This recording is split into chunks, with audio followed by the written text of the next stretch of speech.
there's a strong wind of change blowing across these lands. A generation that is no longer waiting but stepping forward.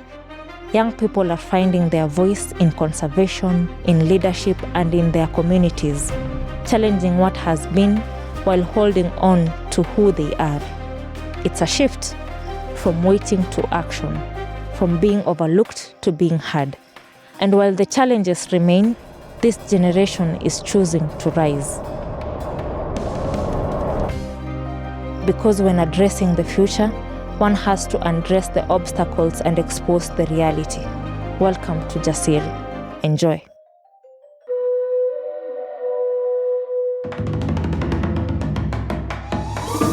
The complaints that we're hearing are valid complaints, because if I'm the landowner and I've chose to lease my land to a certain camp, I am privileged to have looked at also some of the agreements. You'll find landowners even introduces a clause so that they control a certain percentage of employment opportunities, and they use those clauses to determine who should be employed and who should not.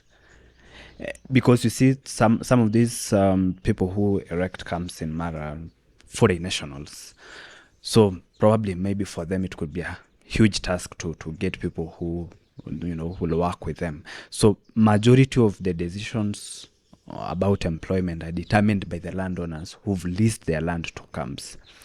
So I think where to begin with is at that very point that the young people should now face these landowners head on who own this particular camp and tell them that we need to see equity in your employment opportunities. Confronting them, tell them, give us the list of your employees. So if we get the list of these employees, now tell us the qualification that qualifies each and every employee. Tell us this is the procedure that we use to get them into those offices. If we doubt any of them, then we tell them, let's go back to stage one. Stage one is do the advertisement again. Let all of us get equal opportunities. So that is the kind of rig and figure that I'm looking for in the young people. Let's confront this camp. Tell them that we are coming calmly and asking you simple questions, because that is what the Employment Act of 2007 foresee. When the discussion turns towards how these camps hire people, the youths are challenging corporate accountability across the Mara. The real frustration comes because there are no clear open procedures for finding talent. For local graduates, fairness means having a transparent recruitment process, a clear pipeline where your qualifications matter more than who you know or who you are related to.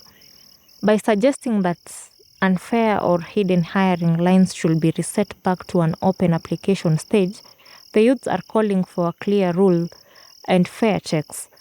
They are pointing out a major flaw in the system when jobs are already handed out behind closed doors before a project even breaks ground. Local grassroots talent is completely locked out. For a generation trying to build a sustainable future, hiring based on merit isn't just an option. It is the only way to build a community trust. What I'm getting is we need to go to these camps or where they're offering employment at the moment, then we can do some quality assessment or something like that. But I might not have the papers. Maybe I'm a class 8 dropout, but I have the skills. So should we look at skills over the papers? Or at the moment, the solutions you're providing, is it what we should do or the youths will do when they come into leadership? I hear you, and I think that's a discussion that people have been having, that sometimes someone could be the best and the most ideal person for a certain space, but he doesn't have the knowledge, the academic qualification, but he acquired that skills from, time and whatever. But then we go back to what do we have at the moment? What do we have at the moment is we have a law that says who should be an employee and who should be an employer. So for you to be an employee, there is certain specialization or certain skills that you need to have. So if you're a doctor, for example, there is a legitimate expectation from everyone that you went through a certain academic training and you are qualified by a certain institution and you have papers. That is what the society expects of you. So you cannot come and tell me that I am a doctor because I've been watching this person doctoring, and because of that culmination of skills and learning through apprenticeship, then I can be a doctor. So first of all, if we go that route, we'll get into a crisis, because I'll then be observing, and then we'll be having a lot of doctors without papers. We'll be having a lot of teachers Before without... you go far, I think I've gotten your question in a different perspective. For me, let me use an example of there are tour guides who have learned through experience from qualified personnel. So for me, I can say, I don't know if it has been passed because you are someone who has focused on legal affairs. There was something about acknowledging the people who have the skills, but they don't have the qualification in terms of papers, something like that. So in a facility, there are people who are prized through mentorship. Maybe this person came as a housekeeper, or maybe he came as a steward, mtu wa mkono tu pale. But with time, this person has been to the housekeeping, ameshift kidogo, ameletwa hapa service, ametolewa service, he is now there in the field taking guests on game drive. So to such individuals, sasa, to just have a quick bite on that.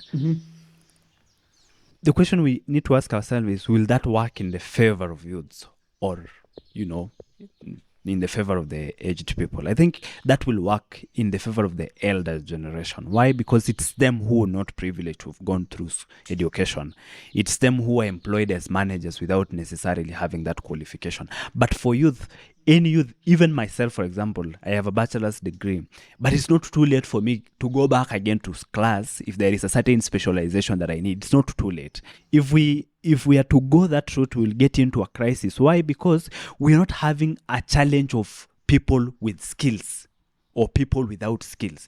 The challenge we're having here is unemployment issue. We have people who've gone through classroom, they have all the papers, but they are not absorbed. They don't have any employment opportunity. That's the challenge we're having. We're not having a challenge where people have skills, but they don't have papers. And even us, when we get employed, I understand as this generation, we have different kind of ways of doing things. It's this generation that, with our great-grandparents, we are used to this norm of getting to the office at 8 in the morning and leave at 5 in the evening. I've interacted with most of these people, and sometimes it doesn't work for them. I was in Nigeria last year, and I remember interacting with somebody who was telling me, in Nigeria right now, young people will come to the office at 10 because they're trying to work now with the skills and the lifestyle of young people. These young people will, probably maybe some of us were wake up to 3 a.m. in TikTok and doing a lot of social media stuff. So this person is sleeping for 2 hours, and you expect this person to wake up at 6 in the morning, take a shower, and then be in the office at 8 in the morning. They may not deliver. Suppose we go back and ask ourselves, how do we work with these young people? I think I was in Aitong, and I was in Aitong. I came to that Aitong Comprehensive School at night, and I found some people who are working with the HPF at night in some ICT hub there. So if young people can be empowered in that form and manner, so that we can create opportunities where these people can work at night, because some of these young people right now are asleep. They just started sleeping at 5 in the morning, so they'll be sleeping until probably 1 p.m. and then they wake up at 1 p.m. That is when they'll be having their breakfast, and then lunch at around 4 p.m. That is the lifestyle of these young people. Instead of us changing their lifestyle. Talking of sleeping and the way the youths are changing the pattern and everything, let's talk about livestock. Because the big problem is money. Sindio, kwa nini tusifuge ng'ombe? But ndio ufuge ng'ombe unahitaji pesa. Ndio ununue hiyo ng'ombe. So, what is the status quo as at now? When we go to the Mara that we are coming from, majority of the people have allowed their land to be leased to conservancies. If we've allowed our land to be leased to conservancies, of course it comes with certain obligations, certain responsibilities. Certain conservancies have already adopted grazing plans. There are conservancies which says 1 acre, 1 cow. So there is already a limitation even as to the number of cows you'll have. Because already we are saying it depends on the acreage of land that you have that you dictate the amount of cows that you gonna have. If you're going the conservation route, which I will encourage us to always go that route, because I'll encourage us to go that route because it's something that we've milked and we find that at least it's productive. Because remember, we are in the Mara, and we're in the Mara for good reason, and God knows why we're in the Mara. We're in the Mara, and it's in the Mara that we have this wildlife. The moment we've all extinct the wildlife and we no longer have wildlife in the Mara, we are going to be in a crisis. We're going to be in a crisis because if we are to depend on the National Game Reserve alone, and wildlife is not like human being. You will not put a fence there so that you tell it that your game reserve is ending here, don't get into my land. It will just get into that land. And if we allow ourselves to utilize our land the way we want, when someone own a private land, you enjoy what we call bundles of six. Bundle of six is you have a right to abuse and disabuse that land. So if we don't go the conservation route, we will allow people an opportunity to abuse if they want to abuse that land. So I will still encourage us to go the conservation route because we'll be preserving that land. I have interacted with I've listened to MMWC, for example, and some of the things that they are so proud of is conservation have even protected this land from being sold. Because if we are to allow people to do whatever they want with their land, some of them could have sold. If now they want to sell it, there is a lot of limitations that have been put in place by this conservation. So because conservation, then we all agree, is a good thing, then let's try and look at the other side of conservation, especially the way it affects its livestock. So these grazing plans are there, and they are there for good reason, because if we are to have 1 million livestock, for example, in a very small tract of land, of course they'll depend on that and on that grass, and our wildlife will also depend on that grass. So if it will be a competition of cows against wildlife, and of course, because we are in control of our cows to the extent that we may buy as many as we want if we have money. So if we have money, and then depending on the amount of money you buy as many cows as you so wish, then we will be risking now chasing the wildlife. And when we chase this wildlife, we will not be having these wasungus that we are talking about. And if we will not be having these wasungus that we are talking about, even the camps that we are talking about will also not be giving us opportunities, because they'll also be struggling to exist. They'll barely be hanging on. Okay, in addition to what Newton has said, I think the best option is you do not need to buy as many cows as possible. You just need to buy ile mbegu. Unafika tu mbegu mzuri, which itakuwa more expensive, nikaa tu ng'ombe mbili. I think hiyo ni better, because itakula to the same amount of grass. And nyingine inakula, but bei ni more expensive, na ita reduce the number of livestock. I want to hear from Sanaipei and Rhoda based on livestock. It's a culture. It's been there for a while. Is this an investment enye youths wanataka kuendelea nayo, ama it's something you see ita change in future? The youths really don't want to keep those livestock or to maintain the culture that is always there. I think they want to invest in other things, which is not livestock. Yeah, that is. What's your take, Rhoda? We are in the 22nd century, so we are evolving and we embrace change. In every step we take, we embrace change. So you find land demarcations. So with time, the population increases, so the land's demarcation also reduces, so the number of cows should also reduce. What's your take, Mark? My take is, I'm someone, apart from my passion in conservation and advocate in storytelling about the wild, for me, I'm also a lover of farming. So for me, I can say, for me, the cows will remain. They can't. Because Imagine they can't. No, it's only the ladies who are saying that that the cows should go. for me, But of course, But it's true, Cindy. no, I'm saying But according to the number of lands and according to the no. But Not everyone cows. I think it's for as men. for me, do you know that every conservancy usually has grazing plans? pia Sindio? tena, having those cows is like a culture. Like I'm still embracing my Madawari culture. utalipa na nini? Yeah, bana. Lazima kukuwe na cows. That is for men, you see. Ndio nasema it's just you ladies who don't want. So, ng'ombe wabaki, Yes. they baki in... quality, Quality, not quality quantity, over quality over quantity. Mbegu, ile mbegu imported. So the livestock itabaki, but Yeah. in small Quality. quantities. But more quality. Quality ikuwe juu. Okay. This part of the conversation shows how practical this new generation is about the environment. With shrinking grazing lands and less grass available, the youths are moving away from just counting hundreds of cows. Instead, they are choosing better breeds that give more value while protecting the soil from overgrazing.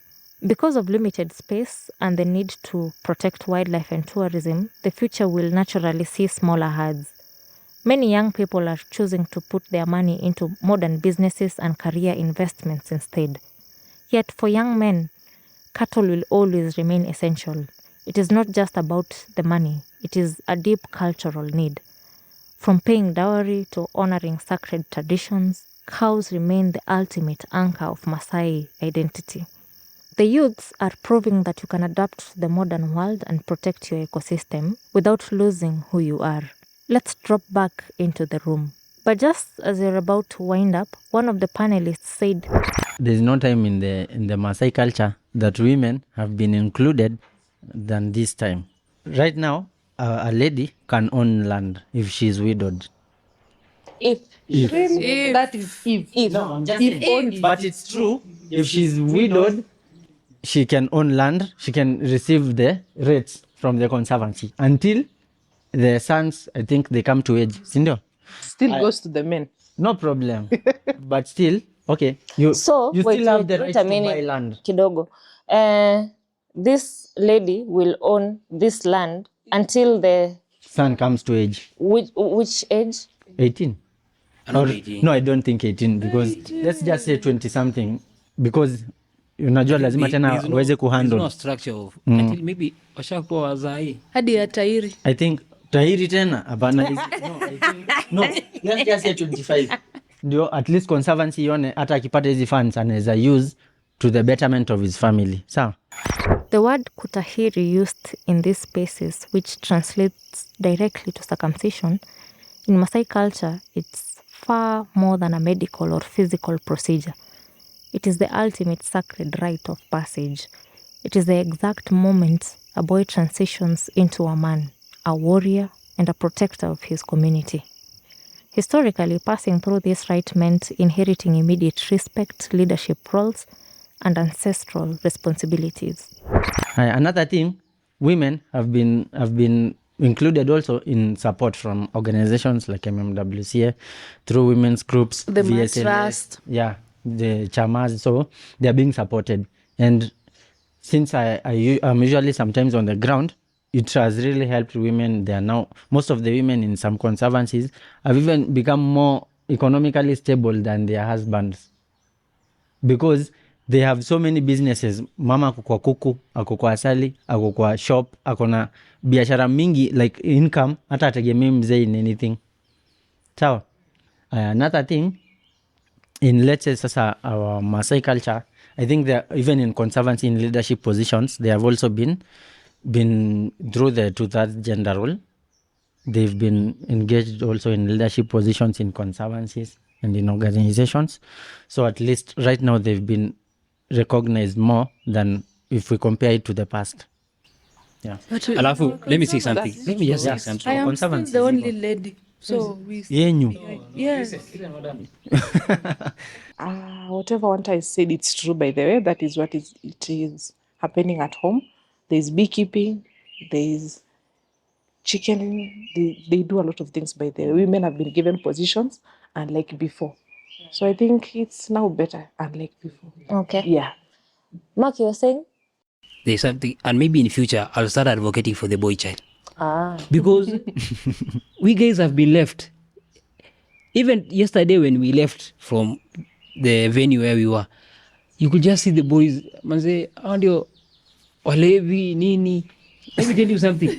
These people have taken more focus on the women. To an extent, the boy child is now forgotten. And let me just be honest. Yes, it's okay. The women have been accommodated in and they have been engaged in these all spaces. But these people are forgetting the boy child. Even in opportunities, you get these opportunities that we guys get, like attachments, internships, maybe someone who is retained. For me, I can say from my own experience, the focus has gone more on the women. To an extent, the people are not seeing the crisis that is coming of the boy child. Nowadays the boy child is kama si mlevi ni vitu zingine. Amejinyonga. Ai. Yeah, it happens. Walai. Yeah. And again, it's But because of hakunanga boy child we empowerment. need a lot Hey, of mental man. therapy for the boy child, because with the boys, I can feel like we are being left out.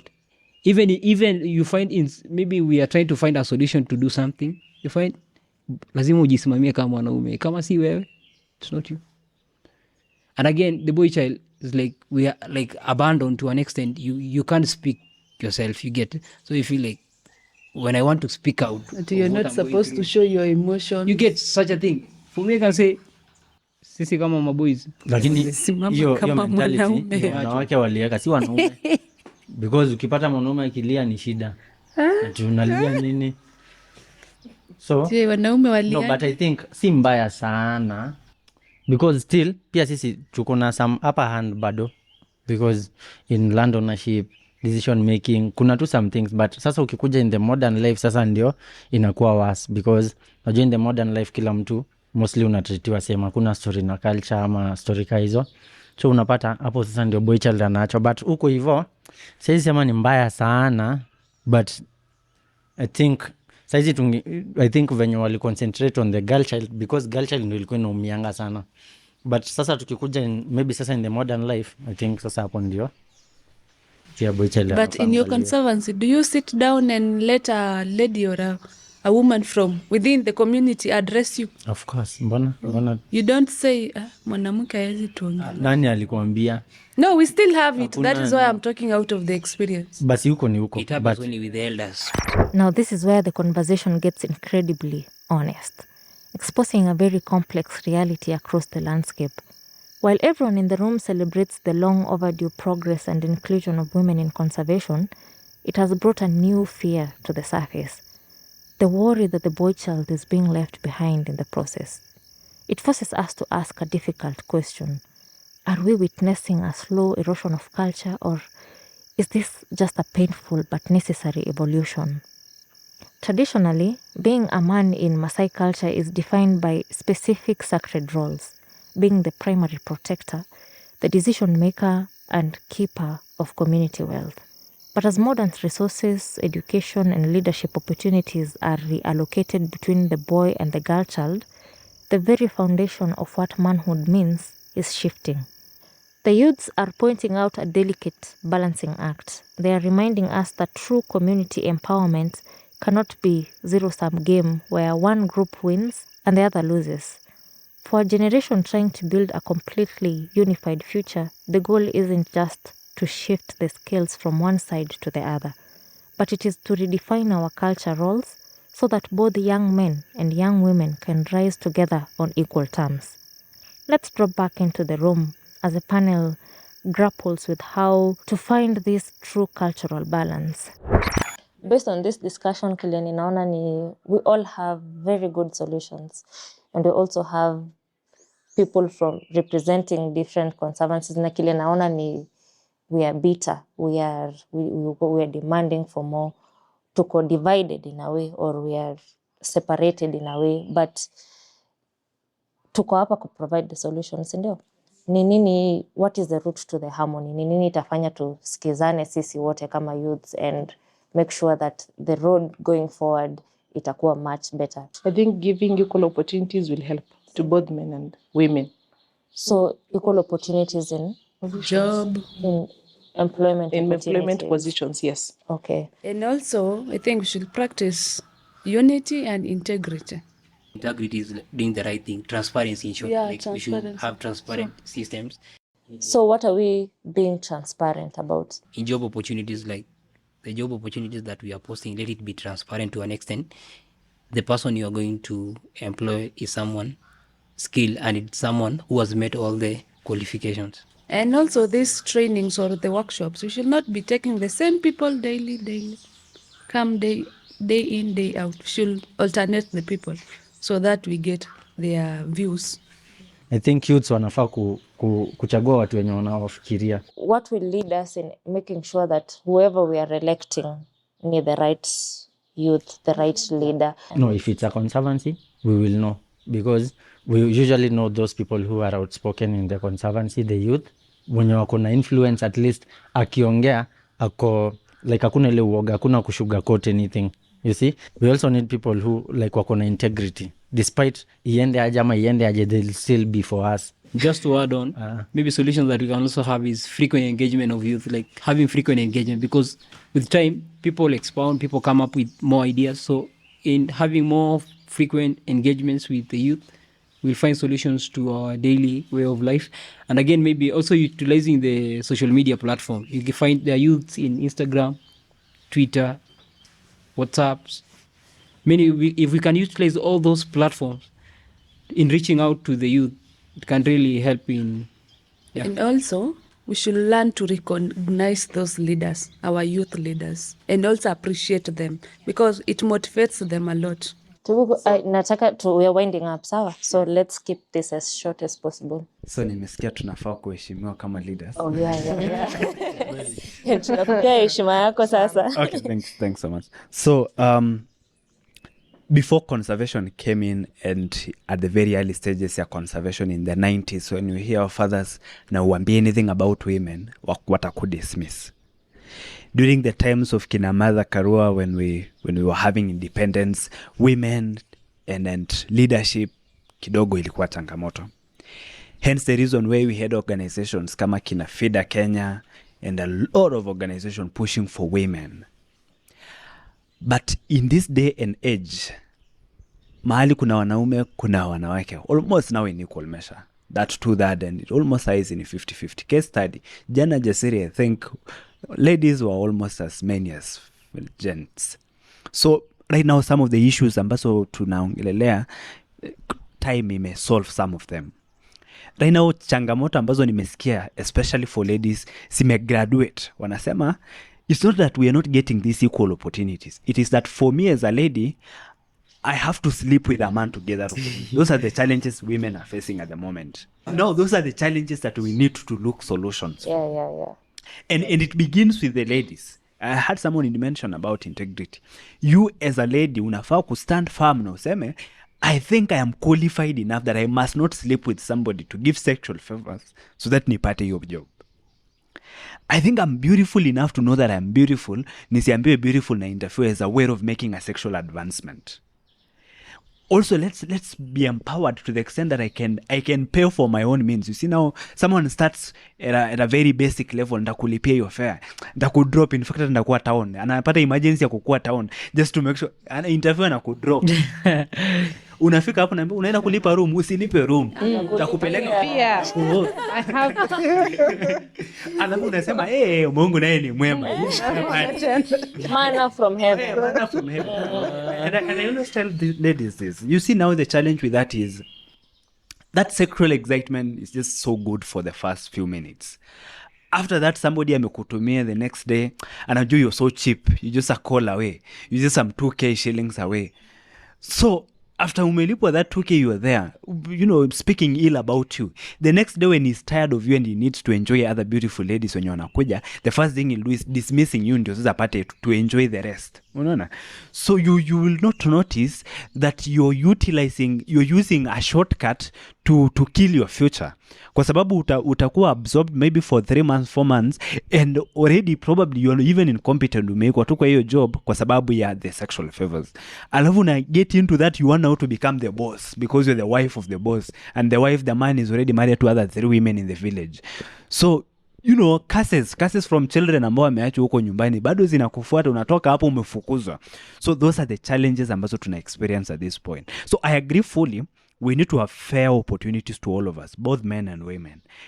We also need to remove some structural barriers kama hizo some giving sexual favors, because when you're limiting the boy child, because the boy child will not do the sexual. Sometimes nimesikia siku hizi iko for men and women bosses, probably the men are not performing well, so now you're utilizing these young men to do the outer work again. So I have had those cases, but they are not really common. The common one here, female, and you see now the challenge, it affect peer male. So we need to remove those structural barriers. While it is a historic milestone that more women are stepping into these spaces, we have to look closer. Does just being present equal real power in decision making? Having a seat at the table is one thing, but having your voice actually shape rules and land choices is another thing. Studies across the Mara shows a tough reality. While groups like the Kenya Wildlife Conservancies Association note that women now make up about 30% of local committees, their actual influence is still heavily limited by traditional boundaries when it comes to voting or big decisions. This gap becomes even more critical when we talk about young women trying to maintain their integrity. In a landscape where key jobs, money, and land leases are still controlled almost entirely by men, the power balance is totally tilted. For a young woman starting out, navigating this space can mean facing unfair, quiet pressures like demanding for sexual favors just to get an opportunity. True empowerment isn't just about counting names on a committee list. It is about changing the system so that local women can lead and succeed without ever having to sacrifice their dignity. Before that, hii nataka mnipe one statement. I want you to close your eyes, think of the next 10 years. As the manager of MMWCA, as the manager of Carbon Project, as a manager of Conservancy, unaweza taka nini hiyo in the next 10 years youth wakuwe wanafanya? Like 10% ama 90% youth wakuwe employed. Like just give me one statement in the next 10 years. How do you picture, what is the future of the youths in the next 10 years? For me, I think the youth should engage in other courses, not just doing catering, being waitresses and tour guides. But they should engage in other courses like nursing, public health, architecture, a lot of courses, and like just staying in one courses. I see an advanced society full of so many structural works or governance structure, good governance structure, with many of the youths working in it. I can say in a picture of 10 years, I see a vibrant Mara landscape. The wild animals are still healthy the way they are right now. An increased population of the wild animals. And also, I see a picture of a more structured society where people are educated. I see people in different institutions within the country, people in pursuing different careers. I also see a well-governed society where people don't riot for their rights to be heard through the system, through structure that they have put in place, that are policies that they have put in place for their own benefit. And I also see the youth as the landowners governing the Mara and loving the land the way it is. Yeah. You said you're doing nursing, IT, Project planning and management. project planning, and yourself? Industrial chem. Industrial chem, and I'm a lawyer. So I just ram as you know, the five of us are doing different specialization. So to go to different fields doesn't solve because we're already in different fields. I have not had any tourist stuff. I'm also doing tourism. Alikuwa amesahau. I've done project planning and management. Currently, I'm also doing tourism management. So you see now we already diversified. At least almost all talents are represented. So what do I picture the youth should look like in another 10 years? I would love to have a society where the youth are free. I will apply for a job without any worry that someone else will be employed, not because they are qualified, but because they are connected to person X. That is a society that I'm praying for. I pray for a free youth that I will be so sure when I go to a camp and then look for a job and I'm a lady, someone will not make a sexual advancement for me to get a job. I pray for a youth where later on in life, I'll be looking at this particular youth leader and I'm happy with them, not simply because, you know, they followed the process, and I not look at them as, you know, I wish it were me, I wish it were not me. Because you see, one of the challenge we are having as a youth is when we see one of our own in that space. You're like, no, it should not be him, it should be me. I will wish we have a society where if we have a leadership of the youth, because we have so many youth organizations, and the reason why most of them are not doing well is because we are not supporting ourselves. We are our own enemies. We are a man eat man society. If in future the youth will be like, we have this person on that space, we trust them, and even if he's having a challenge here and there, we can be our own watchdogs and tell that person, you're doing well, but you can do better if you do this and that and that and that. I pray for a society where the youth in future will be proud enough of the landscape, proud to be able to approach all the systems that are in the landscape and be able to question without any fear, be able to critique, but critique objectively. I look for a community where youth will be attending annual general meetings in conservation and ask difficult questions to these BOTs. I will look for I will look forward to a youth where in future we have a new organization like HPA, for example. You'll go there and ask them, what are you bringing? What is the stake that is put in place for the youth? If there is no, tell them, go and reorganize yourself and come back. That is the youth that I'm looking for. In 10 years time, I'm looking forward to maybe those landowners wenye wanakatazanga, because we have a corridor enye tunatakanga wildlife wapite. We've dropped other leases, so I think maybe in 10 years hiyo corridor ikuwe full, land ikuwe ishapeano, so that wildlife wanaweza roam freely. More camps zikuwe zimejengwa in Pardamat, so that youths wanaweza kuwa employed, and I think more funding too, because funding do in a deal na all those problems though. Yeah. In conservancy, I think good governance structure. Currently, we don't have a clear good governance structure. So in the next 10 years, I hope we'll have a good governance structure. For me, I think in 10 years, I would love to see compensation for the people who are losing their livestock to the wild animals, and even people who are losing their lives to the wild animals. That is something we should really do.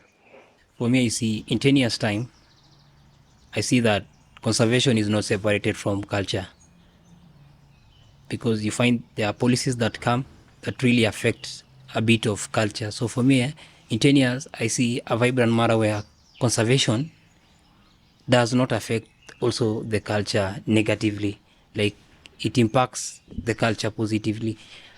Also, as someone who loves storytelling, I craft stories of the wild. For me, in 10 years, I see a beautiful Mara where storytelling initiative are recognized in form of bringing impact to the community, and also linking up the communities to international maybe stakeholders for more funding, because the youth are creative. So maybe in ideas the youth come up with, I see a community where people flourish. And also in conservancies, I can say something that I also wish is that the women are also part of the decision making, not just only holding those seats, but they can have influence in power in decision making. Yes. Okay. Right. Now generalize. All those points are great points, and I don't think there is really something so useful to add. But let me say this. In another 10 years, I pray that all these conservancies are alive and well. And my sincere wish is the benefits that we are having at this point, we have additional benefits. I have seen landowners getting over 150,000 per month. If we can multiply that by 2, so that someone who is getting 6,000 can have 12,000, because how payment happen is, it depends on the acreage and the amount of land. In future, we have so many youth coming up. We have so many youth who are rising.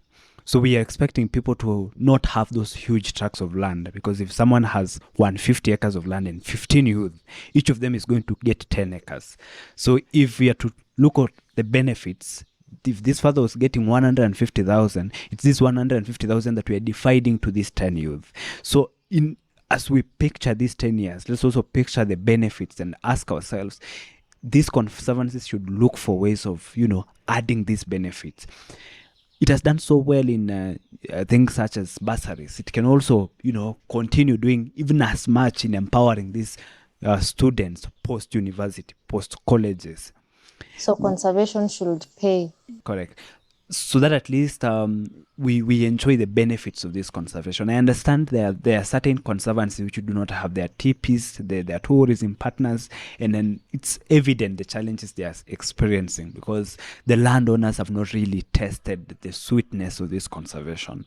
I understand these big conservancies like the Pardama and the MNC are really doing great, but when you go to the eastern class and find conservancies like Loita Hills Conservancy, for example, they're going through a lot in terms of finding out the benefits of conservation. Some are already even frustrated. They want if they can get their land back, and they do whatever they can. But if we go that route and allow ourselves to utilize our land however we want, we may get into crisis because I may cultivate my land, and when I cultivate the land, it will not sit well with wildlife.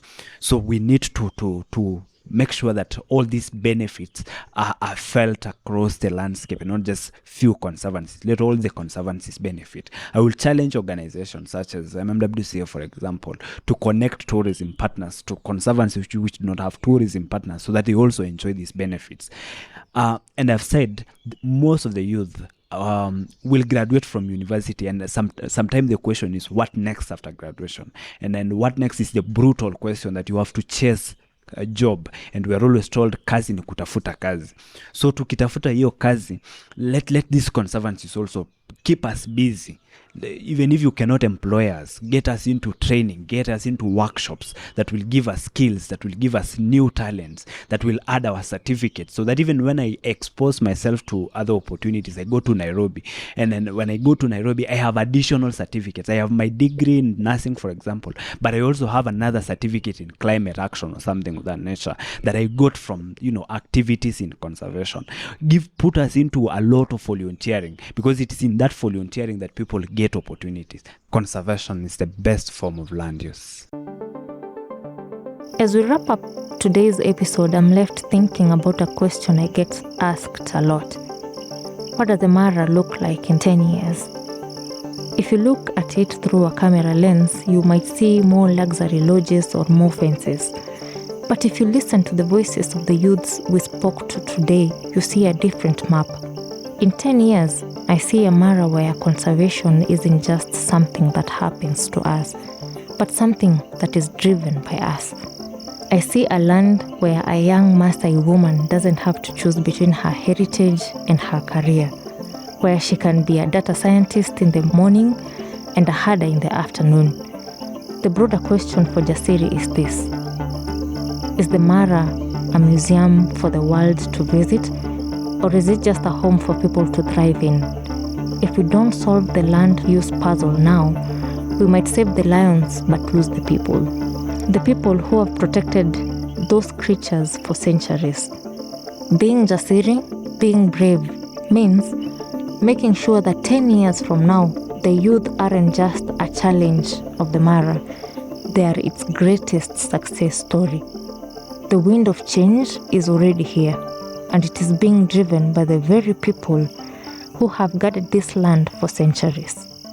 I've been your host, Gertrude Seela, and this has been Jasiri. To the young people of Africa, to the young people of Kenya, this is your moment. And I speak it from the golden grass of the Mara, from the heartbeat of this land. I rise not just as a boy who watched the lion walk, but as a witness, as a keeper, as a voice that the wild choose to talk. I have stood where the acacia bends low, where the Mara river runs flow, and the hippos know that this land is not empty. This land is not silent. This land is alive with a story so ancient it was written before pens, before borders, before fences that cut through the elephant orders. We have inherited landscape of breathtaking beauty, the Maasai Mara ecosystem, where elephants still roam and lions still call the wild home. But we have also inherited the challenge, the question, the weight that will not wait. What role will we play in it? They say I'm young. I'm young, yes, but I carry the wisdom of the elders on my tongue. I learned from the elders the rangers, the teachers, from the lion themselves, the wilderness preachers. This is not just conservation, this is our emancipation. Every story we tell is a declaration that Africa children are rising, standing at the front of this nation. Let me tell you what I also inherited. Habitats shrinking, futures feeling withered, communities competing where the buffalo once grazed, climate changing. Human meet wildlife at the border of fear, and someone has to speak. Someone has to be here. Because conservation today, hear me, it is not just about protecting animals. It's about protecting opportunity. It's about securing water, food system, tourism livelihoods, cultural heritage, climate resilience. It's about ensuring that development does not erase the very ecosystem that sustains us. And someone has to speak. Someone has to be here. We choose to be here not because it was easy, not because the path was paved and breezy, but because silence is the most dangerous porch of all. And someone has to speak. Someone has to be here. There were days I doubted, am I enough? Is one voice enough in a landscape this fast, in a world moving this fast? But this is where youth step in. We are coders building conservation technology. We are storytellers shifting the narrative. We are scientists collecting data in the field. We are community leaders who refuse to yield. We are entrepreneurs designing sustainable trade. And we are rangers and advocates unafraid. Human-wildlife coexistence is not someone else's responsibility. It is ours. The landscape we protect today will determine the stories we tell in the hours, the decades, the generation ahead. Then I heard the hyenas laugh at dusk and the elephants breathe slow like she trusts that someone is still watching, that someone still cares, that the youth of Mara are still there. So I became the storyteller the wild was waiting for. I picked up my camera, I walked through the door of Maasai Mara, of the great open sky, and asked this land one question: what is your story and why? And it answered in wild beasts thundering the plains, in the Maasai elder who carries centuries in his veins, in the school child who looks up and sees that conservation isn't charity, it is identity, it is dignity, it is you and me. The future of conservation will not look like the past. It will be digital and data-driven, community-led and vast.